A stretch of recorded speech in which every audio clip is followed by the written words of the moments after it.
Subscribe कीजिए आपके अपने इस YouTube चैनल को और दबा दीजिए बेल आइकन को लेटेस्ट एजुकेशन वीडियोस के लिए।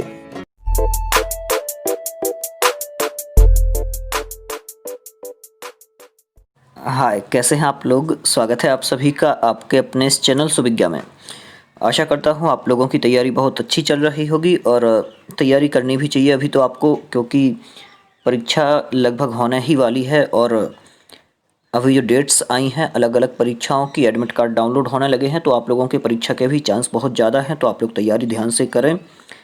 चूँकि टाइम बहुत कम है तो आप पूरे वीडियोस जितने भी दिए हुए हैं उनका अभ्यास बार बार करने की कोशिश करें। और जो मैं आप लोगों को ये सीरीज ला रहा हूँ इसमें भी लगभग पूरे ही होने वाले हैं। जो भी अभी तक टीईटी हुई हैं या फिर परीक्षाएं हुई हैं उनमें जो भी प्रश्न पूछे गए हैं तो लगभग सारे प्रश्न कंप्लीट होने वाले हैं। तो ये बहुत अच्छी सीरीज है, आप इसको एक बार, दो बार, तीन बार भी पढ़ सकते हैं तो भी बहुत अच्छा रहेगा। और एक हद तक मैंने भी देखा है कि लगभग रिपीटेशन ही हुआ है, बार बार प्रश्न दोहराए गए हैं। तो आप लोग इनका अभ्यास करते रहें जिससे कि कुछ और अच्छा हो सके। चलिए पहले प्रश्न से स्टार्ट कर रहा हूँ। ध्वनि अभ्यासार्थम किम करणीयम। ध्वनि के अभ्यास के लिए क्या करना है या फिर क्या करना चाहिए। तो ध्वनि अभ्यासार्थम किम करणीयम, तो ध्वनि के अभ्यास के लिए क्या करना चाहिए। ध्वनि सिद्धांतानां पाठनम, ध्वनि सिद्धांतों का पाठन। दूसरा, संधियुक्त पदानाम अभ्यासः, संधियुक्त पदों का अभ्यास। ध्वन्योच्चारण संबद्ध विभिन्न गतिविधियाँ, मतलब ध्वनि के उच्चारण संबंधी विभिन्न गतिविधियाँ। या फिर साहित्य श्रवण, साहित्य का श्रवण। तो सही क्या रहेगा, यहाँ पर जो सी नंबर वाला ऑप्शन है यही रहेगा सही। जो सी नंबर वाला दिया हुआ है, ध्वन्योच्चारण संबद्ध विभिन्न गतिविधियाँ, मतलब क्या कह रहे हैं कि ध्वनि अभ्यास का कारण है और ध्वनि संबंधित विभिन्न प्रकार की गतिविधियाँ जो होती हैं वह संधि, समास, प्रत्यय एवं उपसर्ग सहित शब्दों का शुद्धोच्चारण, या फिर ये कहें कि अनुकरण विधि, आवृत्त विधि और भी बहुत सारी अवरोध विधियां हैं, इत्यादि गतिविधियों का प्रयोग करके शिक्षक छात्रों से शुद्ध उच्चारण करवाने का प्रयास करता है। तो यह सब विभिन्न गतिविधियों के अंतर्गत ही आते हैं और जो विकल्प सी दिया है यही इसका सही आंसर है। चलिए आगे अगले प्रश्न पर चलते हैं। दिया हुआ है श्रवण कौशल विकासार्थम कः उत्तमः मार्गः, मतलब श्रवण कौशल के विकास के लिए कौन सा मार्ग उत्तम मार्ग है। ऑप्शन पहला दिया है विद्यालयस्य विभिन्न कार्यक्रमेषु भाषा श्रवणस्य अवसराः, मतलब विद्यालय के विभिन्न कार्यक्रमों में भाषा सुनने के अवसर। दूसरा दिया है कथित वाक्यानां पुनरावृत्ति ही, कथित वाक्यों की पुनरावृत्ति। तीसरा दिया है छात्र कथनानां सावधानम श्रवणम, छात्रों के कथनों को सावधानी पूर्वक सुनना। या फिर डी दिया है श्रवणेन ध्यानेन शृण्वन्तु इति छात्रेभ्यः पुनः पुनः निर्देशात् या फिर निर्देश दानम, क्या कह रहे हैं, ध्यान से सुनो, इस प्रकार से छात्रों को बार बार निर्देशित करना। तो सही उत्तर क्या रहेगा, जो पहले नंबर वाला दिया हुआ है पहला वाला ही रहेगा सही। विद्यालयस्य विभिन्न कार्यक्रमेषु भाषा श्रवणस्य अवसरः, मतलब विद्यालय के विभिन्न कार्यक्रमों में भाषा सुनने के जब बहुत ज़्यादा अवसर देंगे तो श्रवण कौशल का विकास होगा और यही उत्तम मार्ग है। मतलब कि श्रवण कौशल के विकास के लिए विद्यालय में विभिन्न प्रकार के कार्यक्रमों में प्रयोग किए जा रहे भाषाओं का श्रवण करना ही उत्तम मार्ग है। और ये भी कहें कि न केवल कहे हुए वाक्यों की पुनरावृत्ति करने से, जो यहाँ पर ऑप्शन दिए हैं, और ना ही ये कहें कि छात्रों द्वारा कथित कथनों का सावधानी पूर्वक श्रवण करने से, और ना ही बार बार दिए गए निर्देशों को ध्यानपूर्वक सुनने से। श्रवण कौशल के विकास में जो कि ये सर्वाधिक उपयुक्त साधन नहीं है नीचे वाले, जो सही उत्तर रहेगा अपना पहला वाला ही सही है, करेक्ट आंसर। आगे चलते हैं। भाषा शिक्षणस्य कः विधिः छात्रान् तथा भाषया परस्परम अंतः क्रिया प्रेरयति, क्या कह रहे हैं, भाषा शिक्षण की वो कौन सी विधि है जो छात्रों को और भाषा के परस्पर अंतः क्रिया को प्रेरित करती है। ऑप्शन पहला दिया हुआ है व्याकरण अनुवाद विधि, जिसे भंडारकर विधि भी कहते हैं, आप लोगों को पता ही होगा। दूसरा है अनुवाद विधि। तीसरा है संप्रेषणात्मक विधि। चौथा है अनौपचारिक विधि। तो कौन सी विधि है आपको यहाँ पर बताने की कोशिश करना है। बिल्कुल से आसान प्रश्न है। सही क्या रहेगा? तो जो सी नंबर वाला ऑप्शन दिया हुआ है, तो सी नंबर वाला ऑप्शन ही रहेगा यहाँ पर सही। संप्रेषणात्मक विधि मतलब कि भाषा शिक्षण विधि शिक्षक द्वारा सूचनाओं, तथ्यों एवं विचारों को छात्रों तक भाषा की सहायता से प्रेषित करता है। संप्रेषण का अर्थ है संदेश प्राप्त करने वाला। संदेश को उसी अर्थ में लें जिस अर्थ में वह उसके पास भेजा गया है, और इसका ज्ञान तभी संभव है जब वह अपनी प्रतिक्रिया भी साथ साथ व्यक्त करे। इस प्रकार का सिद्धांत अंतःक्रिया, कौन सा? अंतःक्रिया को महत्व देता है, मतलब कि अंतर मन में जो क्रियाएं चलती हैं उसको महत्व देता है। और संप्रेषणात्मक विधि आंतरिक क्रिया को प्रेरित करती है, ना कि व्याकरण अनुवाद विधि। तो यह जो दिया हुआ है ऑप्शन तीसरे नंबर वाला संप्रेषणात्मक विधि, यही रहेगा सही उत्तर। आगे चलते हैं अगले प्रश्न पर। कश्चित् पाठे प्रयुक्तस्य कस्यापि शब्दस्य किम मूल्यम इत्यनेन अभिप्रायः अस्ति। देखिए थोड़े से प्रश्न कठिन हैं, क्योंकि इस प्रकार के प्रश्न प्रतियोगी परीक्षाओं में पूछे गए हैं और ये पेपर लगभग 2014-15 का होगा। तो कश्चित् पाठे प्रयुक्तस्य कस्यापि शब्दस्य किम मूल्यम इत्यनेन अभिप्रायः, मतलब किसी भी पाठ में प्रयुक्त कोई भी शब्द, तो उसका क्या मूल्य है। इत्यनेन अभिप्राय है, इससे क्या अभिप्राय है। तो पाठ क्या कह रहे हैं? किसी भी पाठ में प्रयुक्त किसी भी शब्द का सही अर्थों में मूल्य क्या है, ये बताना था यहाँ पर। तो सही क्या रहेगा? सही होगा जो डी नंबर वाला दिया हुआ है, ये रहेगा इसका सही उत्तर। शब्दस्य संदर्भगत प्रयोग सार्थक्यम, मतलब किसी भी पाठ में प्रयुक्त किसी भी शब्द का सही अर्थों में मूल्य शब्द का संदर्भ ज्ञान होता है। शब्द के संदर्भ ज्ञान के द्वारा ही पाठ के विषय का ज्ञान होता है, और पाठ किस संदर्भ में है इससे यह पता चलता है। तो सही क्या रहेगा? जो डी नंबर वाला दिया हुआ है ऑप्शन, यही रहेगा सही। आगे अगले प्रश्न पर चलते हैं।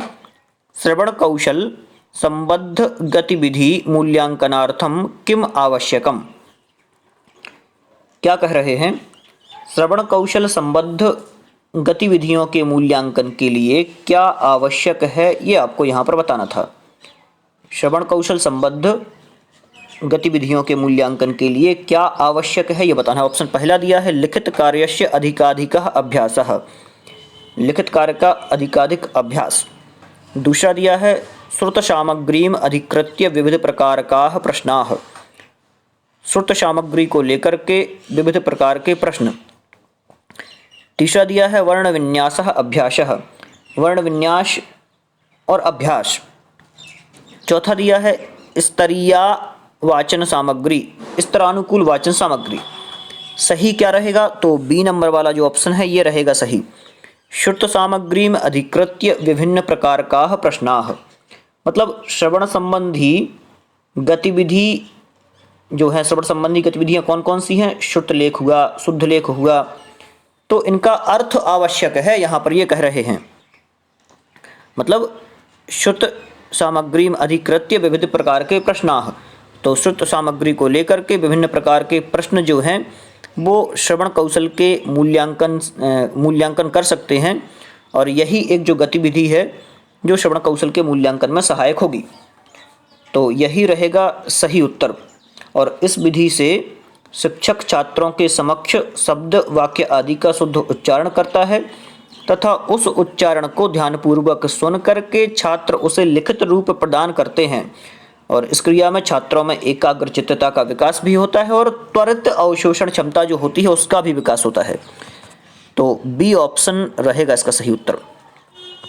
आगे थोड़ा सा बड़ा है प्रश्न, आपको ध्यान से पहले प्रश्न पढ़ना है और फिर उसका उत्तर देना है।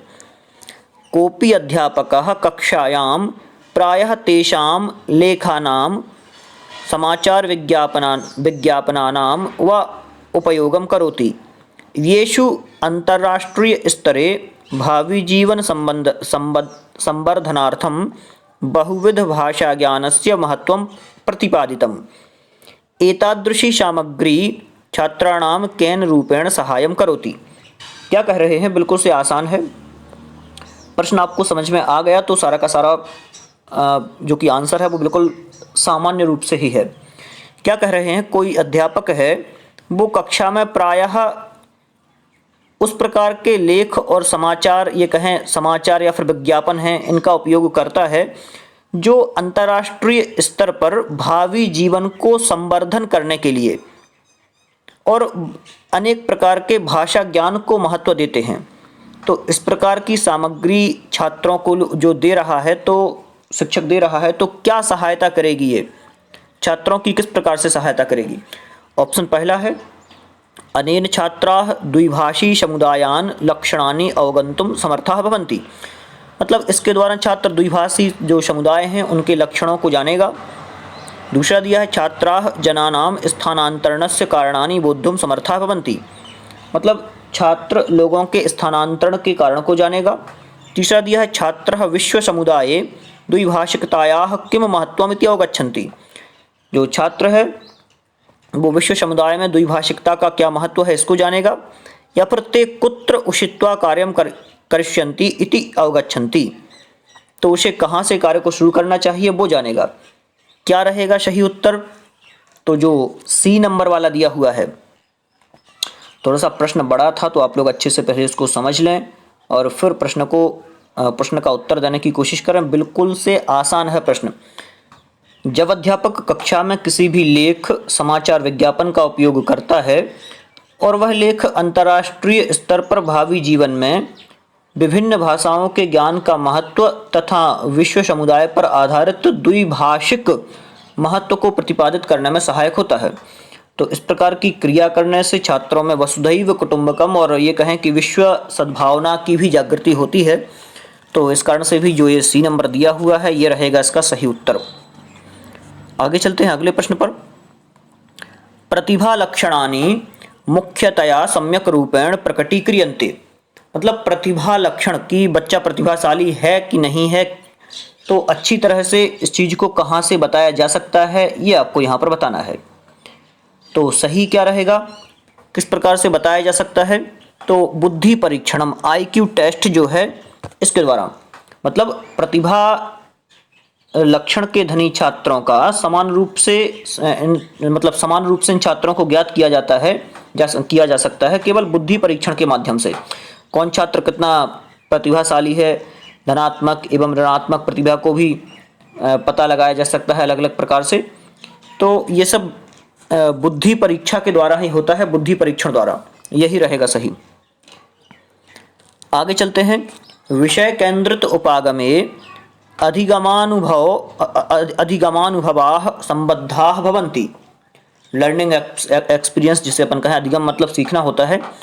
तो विषय केंद्रित उपागम, बहुत सारे शब्द ऐसे होते हैं, इन शब्दों को भी आप लोगों को समझना है। तो विषय केंद्रित उपागम में सीखने का अनुभव संबद्ध होता है। किससे संबद्ध होता है, छात्र रुचि भी छात्रों की रुचि से, पाठ्यक्रमेण पाठ्यक्रम से, या फिर अध्यापक विषय दक्षताया अध्यापक की विषय दक्षता से, या फिर शैक्षणिक प्रविधियों से। तो सही क्या रहेगा, ऑप्शन जो बी दिया हुआ है यही रहेगा सही, पाठ्यक्रमेण, पाठ्यक्रम से। मतलब विषय केंद्रित उपागम में सीखने का अनुभव संबद्ध होता है पाठ्यक्रम में। तो इससे पाठ्यक्रम के द्वारा ही छात्र विषय को समझने व सीखने में सक्षम होते हैं। उसी के आधार पर छात्र का ज्ञान व रुचि दोनों पाठ्यक्रम पर आधारित होते हैं। अध्यापक विषय में कितना भी दक्ष हो, परंतु सीखने का अनुभव पाठ्यक्रम आधारित नहीं हो तो व्यर्थ है फिर। तो सही यहाँ पर क्या रहेगा, जो बी नंबर वाला दिया है यही रहेगा इसका सही उत्तर। चलिए अगले प्रश्न पर चलते हैं।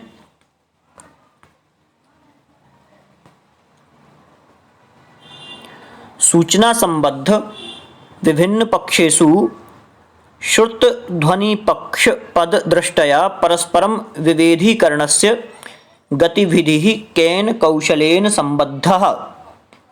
क्या कह रहे हैं, फिर से थोड़े से बड़े प्रश्न आ रहे हैं।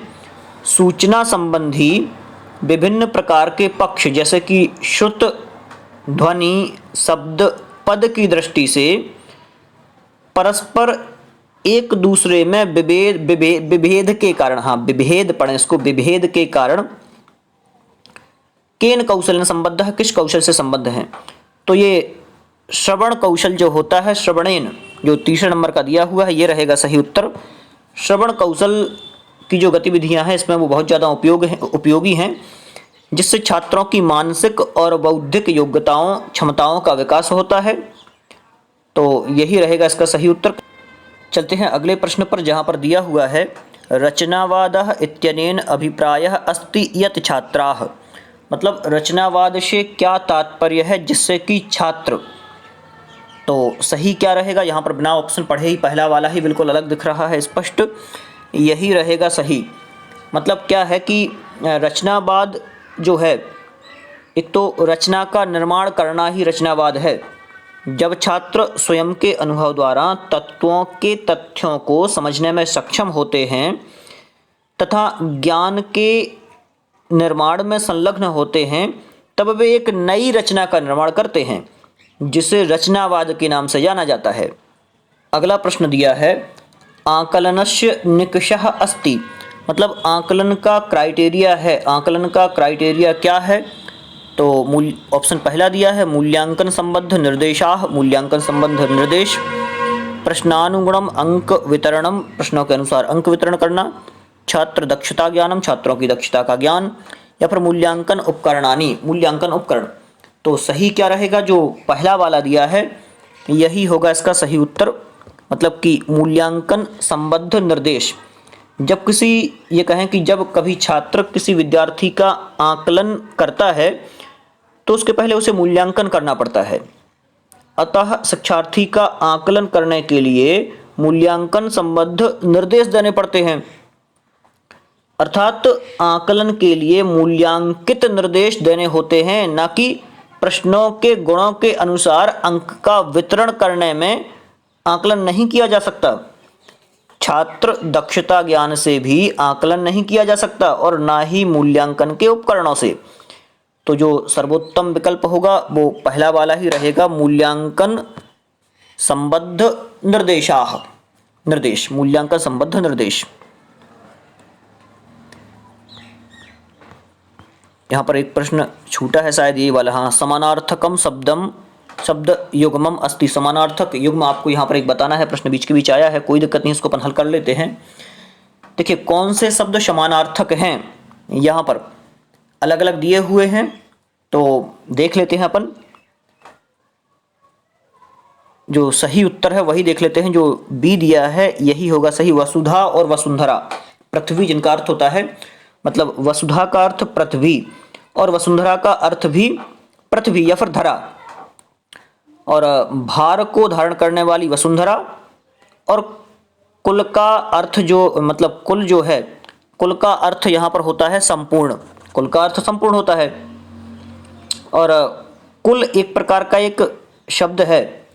इसके अलावा कति जो दिया है, कति मतलब होता है कितना, और कियान का ये अर्थ कहें तो ये भी कहें कि कियान का अर्थ किया भी हो सकता है या फिर संपन्न भी अपन कह सकते हैं। क्रूर और क्रोध है, तो क्रूर मतलब तो निर्दयी होता है, और क्रोध अलग आपको गुस्सा पता ही है, तो ये, या फिर आग बबूला होना भी कह सकते हैं। तो ये जो है ये एक जैसे ही है, समानार्थक युग्म है, तो ये अपन इसको सही करेंगे। चलिए, ये शायद प्रश्न पहले रिपीट हो चुके हैं, ये एक दो प्रश्न जो मुझे दिख रहे हैं यहाँ पर शायद पहले प्रतियोगी परीक्षाओं में रिपीटेशन इनका हुआ है, इसलिए मुझे लग रहा है कि ये बिल्कुल सेम से क्वेश्चन हैं। तो आज के लिए इतना ही रहने देते हैं, बहुत कम प्रश्न हुए हैं आज, लेकिन हाँ बहुत बढ़िया है, इसमें भी कुछ अच्छे अच्छे प्रश्न मिले अपन को देखने को। तो ये मैं नीचे देख लेता हूँ, कुछ 15, 16, 17 प्रश्न थे आज के लिए।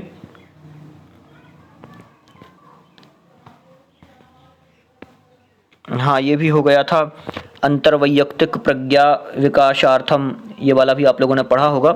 अंतर्वैयक्तिक प्रज्ञा के विकास के लिए अतीव महत्वपूर्ण है, क्या अतीव महत्वपूर्ण है, तो जो सी है ऑप्शन परस्पर विचार विमर्श, ये महत्वपूर्ण था। और यहाँ पर एक और प्रश्न था, सामान्य रूप से बता देता हूँ, कोऽपि अध्यापकः छात्रस्य असमीचीनं प्रतिक्रिया अपि उत्साहेन स्वीकरोति सः अध्यापकः। मतलब एक अध्यापक को किसी भी छात्र को समझने के लिए उस छात्र के भावात्मक विकास को जानना आवश्यक है, जिसके आधार पर वह छात्र के द्वारा किए गए कार्य के प्रति उत्साह प्रकट करते हैं और कार्य परिणाम की सराहना भी करते हैं। तो पहला ही ऑप्शन है ये सही, ये वाला। तो आज के लिए इतना ही रहने देते हैं, आगे पुनः इसी प्रकार से अन्य वीडियोस के साथ। और अपनी ये बहुत बढ़िया सीरीज है, आप लोग सारे के सारे प्रश्नोत्तर लगा लें जिससे कि आपका अभ्यास और बढ़िया रहे। बहुत बहुत धन्यवाद आप सभी का।